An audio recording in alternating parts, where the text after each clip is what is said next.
Hello everyone, ಎಲ್ಲರಿಗೂ ನಮಸ್ಕಾರ.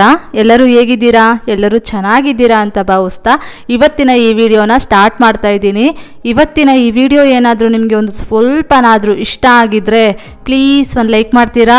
GS fashion Archana ಅವರು ಒಂದಷ್ಟು ಬಟ್ಟೆಗಳನ್ನು ಕಳಿಸ್ಕೊಟ್ಟಿದ್ರು. ನಮ್ಮ ಬಟ್ಟೆಗಳನ್ನು ಟ್ರೈ ಮಾಡಿ ನೋಡಿ ಸಿಸ್ ಯಾವ ರೀತಿಯಾಗಿದೆ ಅಂತಂದ್ಬಿಟ್ಟು ರಿವ್ಯೂ ಹೇಳಿ ಅಂತಂದ್ಬಿಟ್ಟು ಒಂದು ಕುರ್ತಾ, ಒಂದೆರಡು ಟಾಪು, ಆಮೇಲೆ ಒಂದು ಲಿಂಕಲ್ ಲೆಂತ್ ಪ್ಯಾಂಟ್ ಒಂದು ಕಳಿಸ್ಕೊಟ್ಟಿದ್ರು, ಲೆಗ್ಗಿನ್ಸ್ ಪ್ಯಾಂಟು. ಕ್ಲಾತ್ ಅಂತೂ ತುಂಬಾನೇ ಚೆನ್ನಾಗಿದೆ. ನಾನು ಟಚ್ ಅಂಡ್ ಫೀಲ್ ಮಾಡಿದ್ನಲ್ವಾ, ಅವಾಗ ಅನಿಸ್ತು ನನಗೆ ಪರವಾಗಿಲ್ಲ, ಕ್ಲಾತ್ ಎಲ್ಲ ಚೆನ್ನಾಗಿದೆ, ತಗೊಳ್ಬೋದು ಅಂತಂದ್ಬಿಟ್ಟು ಅನಿಸ್ತು. ಅದಾದ್ಮೇಲೆ ಅವ್ರಿಗೆ ಕಾಲ್ ಮಾಡಿ ಹೇಳಿದೆ, ನಿಮ್ಮ ಕ್ಲಾತ್ ಎಲ್ಲ ಚೆನ್ನಾಗಿದೆ, ನನಗೆ ಇಷ್ಟ ಆಯಿತು ಅಂತಂದ್ಬಿಟ್ಟು.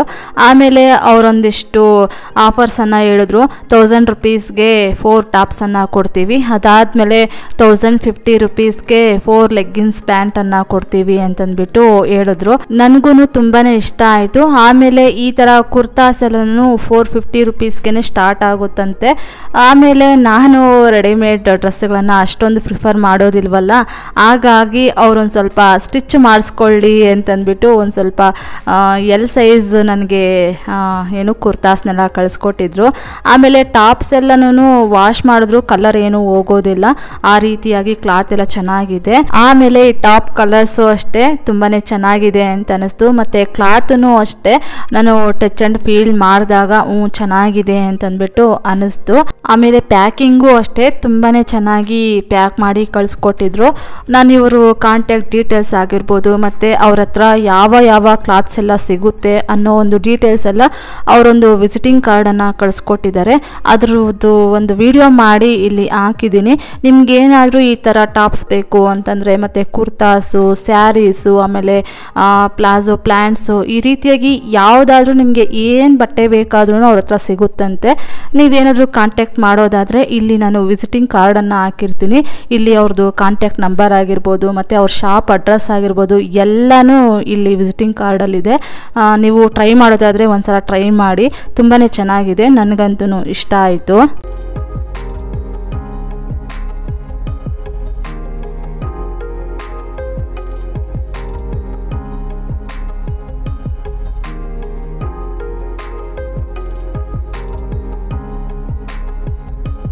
ನೆಕ್ಸ್ಟ್ ಈಗ ಇಲ್ಲಿ ನೋಡ್ತಾ ಇರ್ಬೋದು, ಈ ಒಂದು ಕುರ್ತಾ ಸೆಟ್ನ ಹಾಕ್ಕೊಂಡು ನೋಡ್ತಾ ಇದ್ದೀನಿ.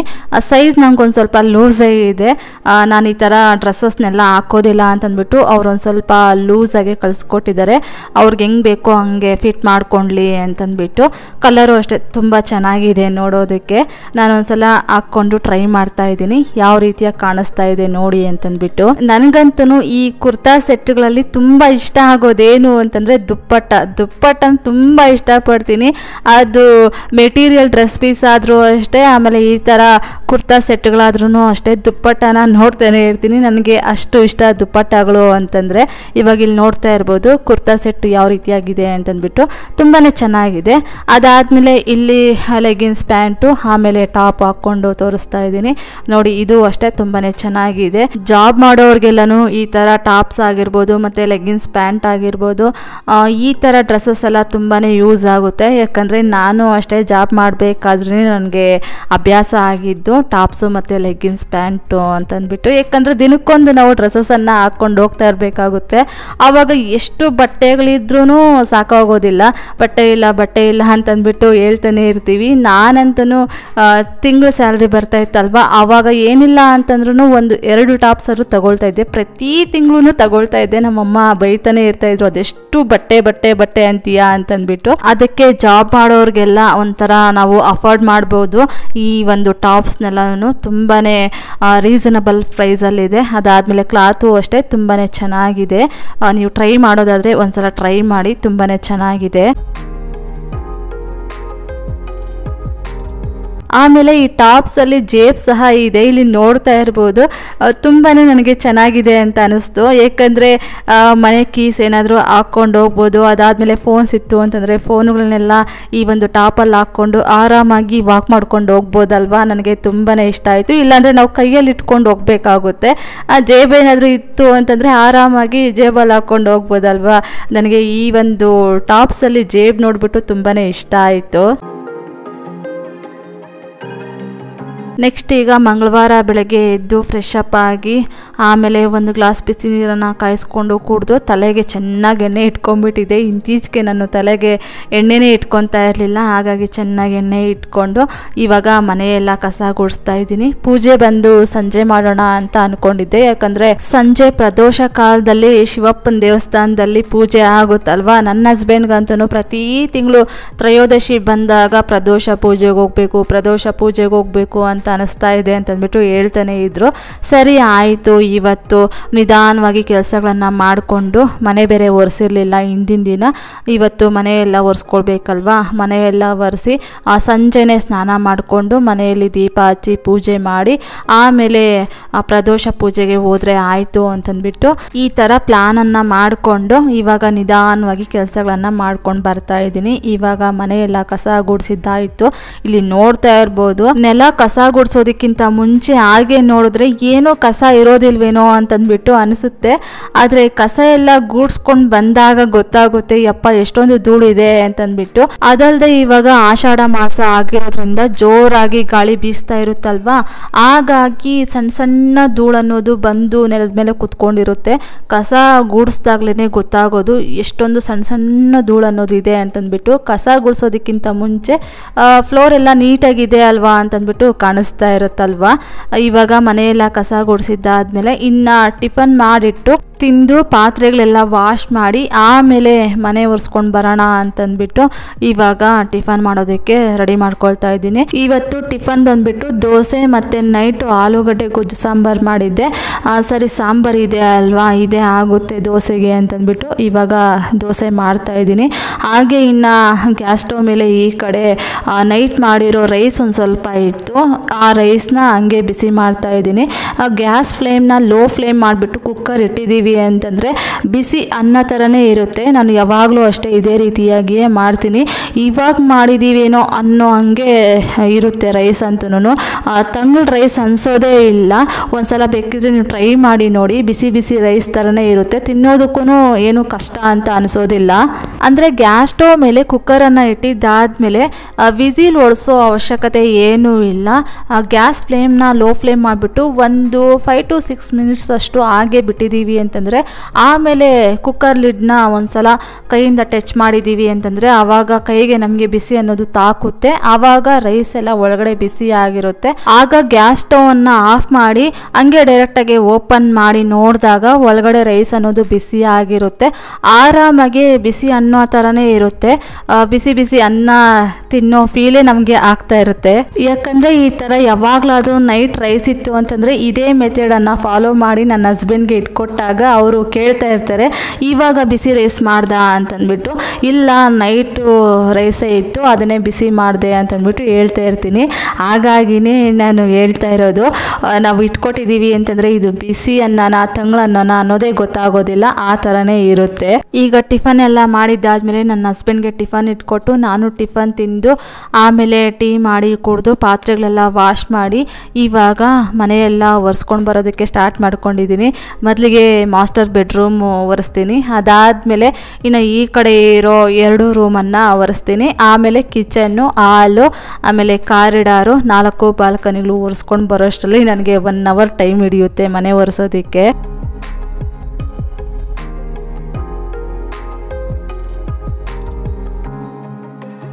ಇನ್ನು ನನಗೊಬ್ಬರು ಕಮೆಂಟ್ ಮಾಡಿದರು, ಅವ್ರ ನೇಮ್ನ ಹೇಳ್ಬೋದು ಇಲ್ವೋ ಗೊತ್ತಿಲ್ಲ, ನಾನು ಕೇಳಲಿಲ್ಲ. ಬಟ್ ಆದರೆ ಅವರು ನನ್ನ ಕಮೆಂಟ್ಗೆ ಆನ್ಸರ್ ಮಾಡಿ ಸಿಸ್ ನೆಕ್ಸ್ಟ್ ವ್ಲಾಗಲ್ಲಿ ಅಂತಂದ್ಬಿಟ್ಟು ಹೇಳಿದರು, ಹಾಗಾಗಿ ಆನ್ಸರ್ ಮಾಡ್ತಾಯಿದ್ದೀನಿ.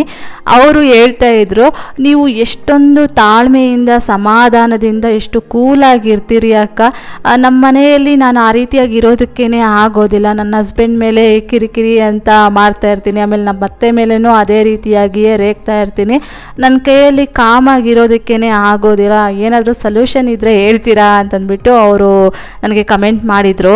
ಮೊದಲಿಗೆ ಹೇಳ್ಬಿಡ್ತೀನಿ, ನಾನು ಅಷ್ಟೇ ಮೊದಲೆಲ್ಲ ಸಿಕ್ಕಾಪಟ್ಟೆ ಅಂದರೆ ಸಿಕ್ಕಾಪಟ್ಟೆ ಕೋಪ ಮಾಡ್ಕೊಳ್ತಾ ಇದ್ದೆ. ಆದರೆ ಏನು ಅಂತಂದರೆ ನನಗೇನಾದರೂ ಕೋಪ ಬಂತು ಅಂತಂದರೆ ನಾನು ರೇಗಾಡೋದು ತುಂಬ ಕಡಿಮೆನೇ. ರೇಗಾಡಿದೆ ಅಂತಂದರೆ ಸಿಕ್ಕಾಪಟ್ಟೆ ರೇಗಾಡ್ತೀನಿ. ಇಲ್ಲ ಅಂತಂದರೆ ಸುಮ್ಮನೆ ಇದ್ಬಿಡ್ತೀನಿ, ನನ್ನ ಪಾಡು ನಾನು ಸೈಲೆಂಟಾಗಿ ಇದ್ಬಿಡ್ತೀನಿ, ಇಗ್ನೋರ್ ಮಾಡಿಬಿಡ್ತೀನಿ. ನಾನು ಅವ್ರನ್ನ ಮಾತಾಡ್ಸೋದಕ್ಕೆ ಹೋಗೋದಿಲ್ಲ, ರೆಸ್ಪಾಂಡ್ ಮಾಡೋದಕ್ಕೆ ಹೋಗೋದಿಲ್ಲ, ಈ ರೀತಿಯಾಗಿ ಸೈಲೆಂಟಾಗಿ ಇದ್ಬಿಡ್ತೀನಿ. ಇತ್ತೀಚೆಗೆ ಜೀವನದ ಅನುಭವಗಳು ಅನ್ನೋದು ತುಂಬಾ ಜಾಸ್ತಿ ಆಯಿತು. ಈ ಮನೆ ತಗೊಂಡಾಗಿಂದ ಸಿಕ್ಕಾಪಟ್ಟೆ ಅಂದರೆ ಸಿಕ್ಕಾಪಟ್ಟೆ ದೇವರು ಅನುಭವಗಳನ್ನು ಕೊಟ್ಬಿಟ್ಟಿದ್ದಾರೆ. ಆ ಒಂದು ಪೆಟ್ಟು ಈ ಒಂದು ಪೆಟ್ಟು ಅಂತಂದ್ಬಿಟ್ಟು. ಇನ್ನು ಮದುವೆ ಆದಮೇಲೆ ನನ್ನ ಹಸ್ಬೆಂಡ್ ವಿಚಾರಕ್ಕೆ ಬಂದಿದ್ದೀನಿ ಅಂತಂದರೆ ನಾನು ಕೋಪ ಮಾಡಿಕೊಂಡು ಎಷ್ಟು ರೇಗಾಡಿದ್ರೂ ಅವ್ರ ಕಡೆಯಿಂದ ಏನು ರೆಸ್ಪಾಂಡ್ ಅನ್ನೋದೇ ಬರೋದಿಲ್ಲ. ಅವ್ರ ಹತ್ರ ರೇಗಾಡೋದು ಒಂದೇ, ಗೋಡೆಗಳು ಮತ್ತು ಕಲ್ಲುಗಳು, ಸುಮ್ಮನೆ ಎಷ್ಟು ಹರ್ಚ್ಕೊಂಡ್ರು ಅಷ್ಟೇ ಅಂತಂದ್ಬಿಟ್ಟು ನಾನು ರೇಗಾಡೋದಕ್ಕೇ ಹೋಗೋದಿಲ್ಲ. ನನ್ನ ಕೋಪ ಬಂತ ನನ್ನ ಪಾಡು ನಾನು ಸುಮ್ಮನೆ ಸೈಲೆಂಟಾಗಿ ಇದ್ಬಿಡ್ತೀನಿ. ಅವರೇ ಕೇಳ್ತಾ ಇರ್ತಾರೆ, ಯಾಕೆ ಈ ರೀತಿಯಾಗಿ ಸೈಲೆಂಟಾಗಿದೆಯಾ, ಯಾಕೆ ಈ ರೀತಿಯಾಗಿ ಸೈಲೆಂಟಾಗಿದೆಯಾ, ಇಷ್ಟೊಂದು ಸೈಲೆಂಟಾಗಿರಬೇಡಮ್ಮ, ಭಯಂಕರವಾಗಿದೆ ಅಂತಂದ್ಬಿಟ್ಟು ಹೇಳ್ತಾ ಇರ್ತಾರೆ. ಆವಾಗ ಹೇಳ್ತೀನಿ ಈಗೀಗ ಆಯಿತು ಅಂತಂದ್ಬಿಟ್ಟು ಅದಕ್ಕೆ ಅವ್ರು ಸೊಲ್ಯೂಷನ್ ಕೊಡ್ತಾರೆ. ಸೊ ಸಾಲ್ವ್ ಆಗಿಬಿಡುತ್ತೆ ಇಷ್ಟಕ್ಕೇ. ನಾನು ನಮ್ಮ ಅಮ್ಮನಿಗೂ ಹೇಳೋದಕ್ಕೆ ಹೋಗೋದಿಲ್ಲ, ನಮ್ಮ ಅತ್ತೆಗೂ ಹೇಳೋದಕ್ಕೆ ಹೋಗೋದಿಲ್ಲ, ಯಾರಿಗೂ ಹೇಳೋದಕ್ಕೆ ಹೋಗೋದಿಲ್ಲ, ಇಲ್ಲಿಗೇ ಮುಗ್ದೋಗ್ಬಿಡುತ್ತೆ. ಆವಾಗ ನಮ್ಮ ಸಂಬಂಧಗಳು ಅನ್ನೋದು ಚೆನ್ನಾಗಿರುತ್ತೆ. ಇನ್ನು ಬೇರೆ ಅತ್ತೆ ಮಾವ, ಆಮೇಲೆ ಅಪ್ಪ ಅಮ್ಮ ತಮ್ಮ ಮೈದ್ನ, ಆಮೇಲೆ ಫ್ರೆಂಡ್ಸು, ಅಕ್ಕಪಕ್ಕದವರು, ಈ ರೀತಿಯಾಗಿ ಎಲ್ಲರೂ ಬರ್ತಾರಲ್ವ. ಇವ್ರ ವಿಚಾರದಲ್ಲಿ ಏನು ಮಾಡ್ತೀನಿ ಅಂತಂದರೆ, ನನಗೇನಾದರೂ ಕೋಪ ಬಂತು, ಅವ್ರ ಕಡೆಯಿಂದ ನನಗಿಷ್ಟ ಆಗದೆ ಇರುವಂತಹ ಒಂದು ರೆಸ್ಪಾಂಡ್ ಸಿಕ್ಕಿದೆ ಅಂತಂದರೆ ನಾನೇನು ಮಾತಾಡೋದಕ್ಕೆ ಹೋಗೋದಿಲ್ಲ, ಸುಮ್ಮನೆ ಸೈಲೆಂಟಾಗಿ ಇದ್ಬಿಡ್ತೀನಿ. ಇಲ್ಲ ನಾನೇನಾದರೂ ಹೇಳೋದಕ್ಕೆ ಅವರು ಆಪೋಸ್ ಆಗಿ ಹೇಳಿದ್ದಾರೆ ಅಂತಂದ್ರೂ ಅಷ್ಟೇ, ಸರಿ ಆಯಿತು, ಅದಕ್ಕೊಂದು ಕಾಲ ಅಂತ ಬರುತ್ತೆ, ಆವಾಗ ನೀವೇ ತಿಳ್ಕೊಳ್ತೀರಾ ಬಿಡಿ ಅಂತಂದ್ಬಿಟ್ಟು ನಾನು ಸುಮ್ಮನಾಗ್ಬಿಡ್ತೀನಿ. ವಾದ ಮಾಡೋದಕ್ಕೂ ಹೋಗೋದಿಲ್ಲ ಇತ್ತೀಚೆಗೆ. ಸರಿ ಆಯಿತು ಅಂತಂದ್ಬಿಟ್ಟು ಸುಮ್ಮನಾಗ್ಬಿಡ್ತೀನಿ. ಇನ್ನು ಅತ್ತೆ ಮಾವ ವಿಚಾರದಲ್ಲೂ ಅಷ್ಟೇ. ಆಮೇಲೆ ನನ್ನ ತಮ್ಮನ ವಿಚಾರದಲ್ಲೂ ಅಷ್ಟೇ, ಅವನು ಅಷ್ಟೇ. ಏನಾದರೂ ಹೇಳಿದಾಗ ಸಣ್ಣ ಪುಟ್ಟ ಕಿರಿಕಿರಿಗಳು ಮನಸ್ತಾಪಗಳು ಬಂದಾಗ ಸೈಲೆಂಟಾಗಿ ಆಗ್ಬಿಡ್ತೀನಿ. ಅವನು ಹಂಗೆ ಹೇಳ್ತಾ ಇರ್ತಾನೆ, ಏನು ಸುನಾಮಿ ಬರೋದಕ್ಕಿಂತ ಮುಂಚೆ ಸೈಲೆಂಟಾಗಿರುತ್ತಲ್ವ ಹಂಗೆ ಇರೋದು ಅಂತಂದ್ಬಿಟ್ಟು ಹೇಳ್ತಾ ಇರ್ತಾನೆ. ಅಷ್ಟೇ, ನಾನು ಇನ್ನೇನು ಮಾಡೋದಕ್ಕೆ ಹೋಗೋದಿಲ್ಲ. ಒಂದು ನಾವು ಏನೇ ಸಮಸ್ಯೆಗಳು ಬಂದರೂ, ಏನೇ ಮನಸ್ತಾಪಗಳು ಬಂದರೂ ತಾಳ್ಮೆಯಿಂದ ಅದನ್ನು ಎಲ್ಲ ಸಹಿಸ್ಕೊಂಡು ಮೌನವಾಗಿದ್ಬಿಟ್ಟಿದ್ದೀವಿ ಅಂತಂದರೆ ಅದಕ್ಕೆಲ್ಲ ಸೊಲ್ಯೂಷನ್ ಸಿಕ್ಕೇ ಸಿಗುತ್ತೆ. ಆವಾಗ ಅವರೇ ಅರ್ಥ ಮಾಡ್ಕೊಳ್ತಾರೆ. ಸುಮ್ಮನೆ ಮಾತಾಡಿ ಅದನ್ನು ದೊಡ್ಡ ಇಶ್ಯೂ ಮಾಡಿಕೊಂಡು ಸುಮ್ಮನೆ ಸಂಬಂಧಗಳು ಕಳ್ಕೊಳ್ಳೋದಕ್ಕಿಂತನೂ ಮೌನವಾಗಿ ಇದ್ಬಿಟ್ಟಿದ್ದೀವಿ ಅಂತಂದರೆ ಅವ್ರಿಗೇ ಅರ್ಥ ಆಗುತ್ತಲ್ವ, ಆವಾಗ ಅವರೇ ಅರ್ಥ ಮಾಡ್ಕೊಳ್ತಾರೆ. ಬಾಯಿ ಬಿಟ್ಟು ಹೇಳದೆ ಹೋದ್ರೂ ಅವ್ರ ಮನಸ್ಸಿಗೆ ಅದು ಅರಿವಾಗಿರುತ್ತೆ. ಈ ಥರ ಬಾಯಲ್ಲಿ ಹೇಳೋದು ಸುಲಭನೇ, ಆದರೆ ಇದನ್ನು ಫಾಲೋ ಮಾಡೋದು ತುಂಬ ಅಂದರೆ ತುಂಬಾ ಕಷ್ಟ ಆಗುತ್ತೆ. ಬಟ್ ನಾವು ಫಾಲೋ ಮಾಡಲೇಬೇಕು. ಫಾಲೋ ಮಾಡಿದ್ರೇ ನಮಗೆ ಒಳ್ಳೆಯದಾಗೋದು. ದಿನ ಕಳೆದಂತೆ ಅದು ನಮಗೆ ಅಭ್ಯಾಸ ಆಗಿಬಿಡುತ್ತೆ. ಸರಿ, ಯಾರು ಮಾತಾಡದೆ ಹೋದ್ರೂ ನಾವು ಮೌನವಾಗಿ ನಾವಾಯಿತು ನಮ್ಮ ಕೆಲಸ ಆಯಿತು ಅಂತಂದ್ಬಿಟ್ಟು ಅಭ್ಯಾಸ ಮಾಡ್ಕೊಂಡ್ಬಿಟ್ಟಿದ್ದೀವಿ ಅಂತಂದರೆ ನಮಗೆ ಮನಸ್ಸಿಗೆ ಒಂಥರ ನೆಮ್ಮದಿ ಅನ್ನೋದು ಸಿಗೋದಕ್ಕೆ ಸ್ಟಾರ್ಟ್ ಆಗ್ತಾ ಇರುತ್ತೆ. ಆಮೇಲೆ ಯಾವುದೇ ರೀತಿಯಾದಂತಹ ಮುನಿಸುಗಳು, ಕೋಪಗಳು ಇವೆಲ್ಲ ಬರೋದಿಲ್ಲ ಅಂತಂದ್ಬಿಟ್ಟು ತಿಳ್ಕೊಂಡು ನಾನು ಫಾಲೋ ಮಾಡ್ತಾ ಇದ್ದೀನಿ. ನನಗೇನು ಇದು ಮೊದಲಿಂದನೇ ಬಂದಿದೆ ಅಂತಂದ್ಬಿಟ್ಟು ಹೇಳ್ತಾ ಇಲ್ಲ. ನಾನು ಅಷ್ಟೇ ಇದನ್ನೆಲ್ಲ ಅರ್ಥ ಮಾಡಿಕೊಂಡು ಈಗಿದ್ರೇ ಚೆನ್ನಾಗಿರೋದು ಅಂತಂದ್ಬಿಟ್ಟು ಇವಾಗ ಇದನ್ನೇ ಫಾಲೋ ಮಾಡ್ತಾ ಇರೋದು. ಈಗ ಮನೆಯೆಲ್ಲ ಒರೆಸಿದ್ದಾದ್ಮೇಲೆ ಹಾಗೆ ಒಂದು ಸ್ವಲ್ಪ ಹೊತ್ತು ರೆಸ್ಟ್ ಮಾಡಿದೆ. ಅದಾದಮೇಲೆ ಒಂದು ಸ್ವಲ್ಪ ಫೋನ್ ಕಾಲ್ಸ್ ಎಲ್ಲ ಬಂತು, ಅವ್ರ ಜೊತೆ ಎಲ್ಲ ಮಾತಾಡಿ ಅದಾದಮೇಲೆ ಮಧ್ಯಾಹ್ನ ಇನ್ನು ದೋಸೆ ಹಿಟ್ಟೆ ಇತ್ತು, ದೋಸೆ ಮಾಡಿಕೊಂಡು ಊಟ ತಿಂದು ಇನ್ನು ಪಾತ್ರೆಗಳೆಲ್ಲ ಬಿದ್ದಿರುತ್ತಲ್ವ ಆ ಪಾತ್ರೆಗಳನ್ನೆಲ್ಲ ವಾಶ್ ಮಾಡಿ ಆಮೇಲೆ ಒಂದು ಸ್ವಲ್ಪ ಹೊತ್ತು ಹಂಗೆ ವಿಡಿಯೋ ಇತ್ತು, ಆ ವಿಡಿಯೋ ಎಡಿಟಿಂಗ್ ಎಲ್ಲ ಮಾಡಿಕೊಂಡೆ. ಆಮೇಲೆ ಒಂದು 4 ಗಂಟೆ ಹಂಗೆ ಸ್ನಾನ ಮಾಡ್ಕೊಂಡು ಬಂದು ದೇವ್ರ ಮನೆಯಲ್ಲಿ ದೇವ್ರ ಪೂಜೆಗೆಲ್ಲ ರೆಡಿ ಮಾಡಿ ಅದಾದಮೇಲೆ ಇವಾಗ ಹೊಸ್ಲೊರೆಸಿ ಹೊಸ್ಲಿಗೆ ಅರಿಶಿನ ಕುಂಕುಮ ಇಟ್ಟು ರಂಗೋಲಿ ಎಲ್ಲ ಹಾಕಿ ಪೂಜೆಗೆಲ್ಲ ರೆಡಿ ಮಾಡಿದೆ. ಇನ್ನು ನೈವೇದ್ಯಕ್ಕೆ ಬಂದ್ಬಿಟ್ಟು ಬೆಲ್ಲದವಲಕ್ಕಿಯನ್ನು ಮಾಡಿದ್ದೆ. ಯಾಕಂದರೆ ಹಸಿ ಹಾಲಿಡೋದಕ್ಕೆ ಟೀ ಮಾಡಿ ಕುಡಿದಿದ್ವಿ. ಇನ್ನು ಹಸಿ ಹಾಲು ಇಟ್ಟಿದ್ದೀನಿ ಅಂತಂದರೆ ಮತ್ತೆ ಫ್ರಿಜ್ಜಲ್ಲಿ ಹಂಗೆ ಇಡಬೇಕಾಗುತ್ತೆ. ಹಾಗಾಗಿ ಸರಿ ಆಯಿತು ಬಿಡು, ಬೆಲ್ಲದವಲಕ್ಕಿ ಮಾಡಿದ್ರೆ ಆಯಿತು ಅಂತಂದ್ಬಿಟ್ಟು ಬೆಲ್ಲದವಲಕ್ಕಿಯನ್ನು ಮಾಡಿದೆ. ಇವಾಗ ದೇವ್ರ ಮನೆಯಲ್ಲಿ ಎಲ್ಲನೂ ಪೂಜೆಗೆ ರೆಡಿ ಮಾಡಿ ಈಗ ನಾನು ಮೊದಲಿಗೆ ಹೊಸ್ಲು ಪೂಜೆಯನ್ನು ಮಾಡ್ತಾಯಿದ್ದೀನಿ.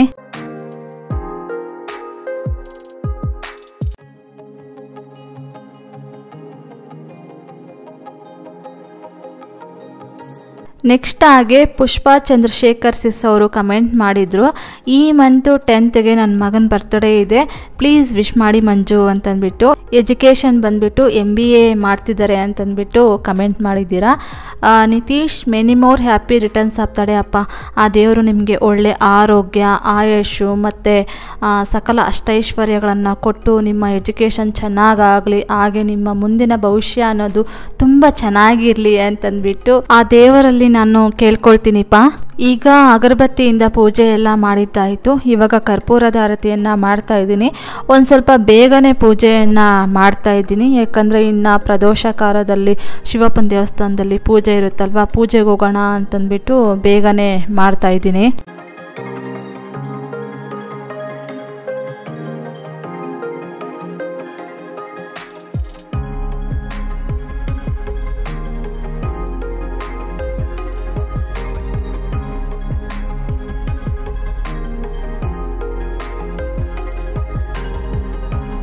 ಈಗ ನಂದು ಹೊರಗಡೆ ಪೂಜೆ ಎಲ್ಲ ಮಾಡಿದ್ದಾಯಿತು. ದೇವರ ಮನೆಯಲ್ಲಿ ನನ್ನ ಹಸ್ಬೆಂಡ್ ದೀಪ ಹಚ್ಚಿ ಪೂಜೆ ಮಾಡಿದ್ದಾರೆ.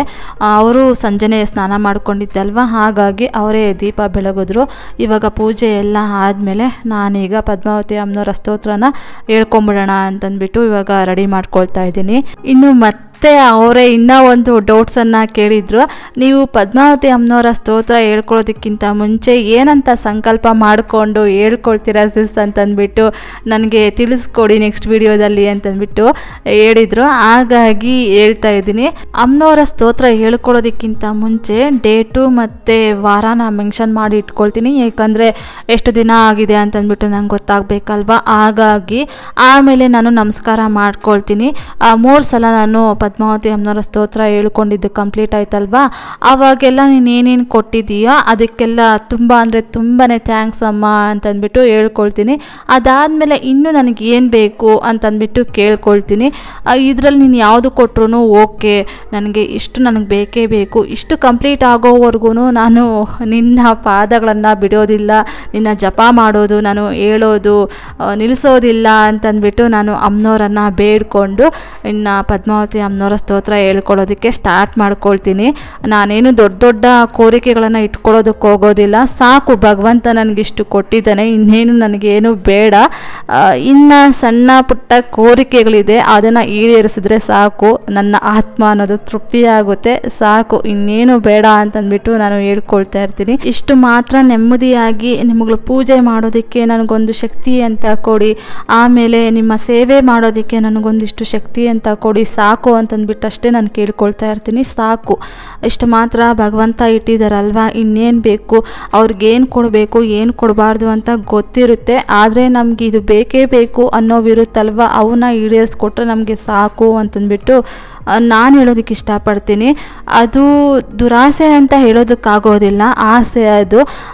ಎಲ್ಲ ಅಂದರೆ ಪ್ರತಿಯೊಬ್ಬರ ಜೀವನದಲ್ಲಿ ಬೇಸಿಕ್ಸ್ ಅಂತ ಇರುತ್ತಲ್ವ, ಅಷ್ಟೇ ನಾನು ಕೇಳ್ಕೊಳ್ತಾ ಇರ್ತೀನಿ. ಅದರ ಮಿತಿಮೀರಿ ನಾನು ಏನು ಕೇಳ್ಕೊಳ್ಳೋದಕ್ಕೆ ಹೋಗೋದಿಲ್ಲ. ಇನ್ನಿವಾಗ ಇಲ್ಲಿ ನೋಡ್ತಾ ಇರ್ಬೋದು, ಮಂಗಳವಾರದ ದಿನ ಮುಸ್ಸಂಜೆ ಪೂಜೆ ನಾನು ಈ ರೀತಿಯಾಗಿ ದೇವರುಗಳಿಗೆಲ್ಲ ಹೂಗಳಿಂದ ಅಲಂಕಾರ ಮಾಡಿ ಪೂಜೆಯನ್ನು ಮಾಡಿದ್ದೀನಿ.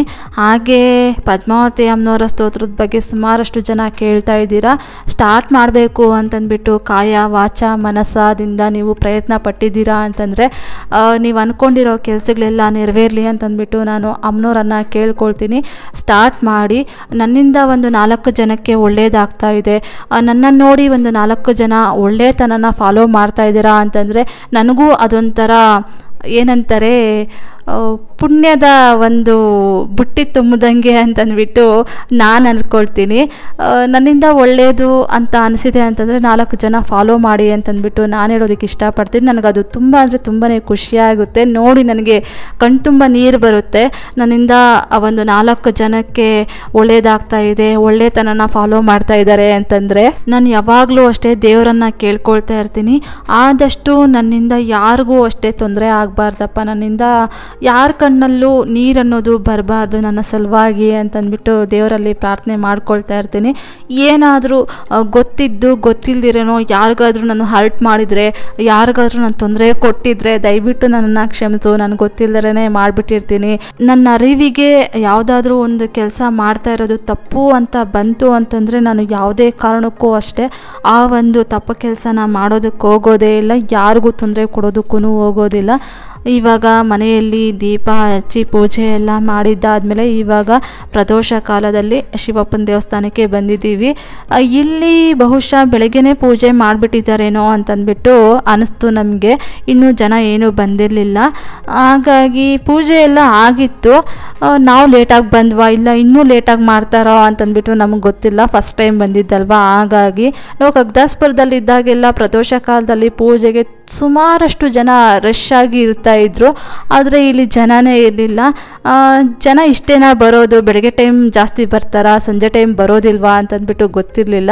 ಆಮೇಲೆ ಹೋಗಿ ನಮಸ್ಕಾರ ಮಾಡಿಕೊಂಡು ಒಂದು ಸ್ವಲ್ಪ ಹೊತ್ತು ನೆಮ್ಮದಿಯಾಗಿ ಶಿವಪ್ಪನ ದೇವಸ್ಥಾನದಲ್ಲಿ ಕೂತ್ಕೊಂಡು ಆಮೇಲೆ ಮನೆಗೆ ಬಂದು ಬರೋಷ್ಟರಲ್ಲಿ 6:30 ಆಗಿತ್ತು. ಬಂದಿದ್ದ ತಕ್ಷಣ ಹಂಗೆ ಅಡುಗೆ ಸ್ಟಾರ್ಟ್ ಮಾಡಿಕೊಂಡೆ. ಅಡುಗೆ ಎಲ್ಲ ಮಾಡಿ ಊಟ ತಿಂದು ಇವಾಗ ಪಾತ್ರೆಗಳೆಲ್ಲ ವಾಶ್ ಮಾಡಿ ಇನ್ನು ನೀಟಾಗಿ ಕಿಚನ್ ಎಲ್ಲ ಕ್ಲೀನ್ ಮಾಡ್ಕೊಂಡು ಬರ್ತಾಯಿದ್ದೀನಿ.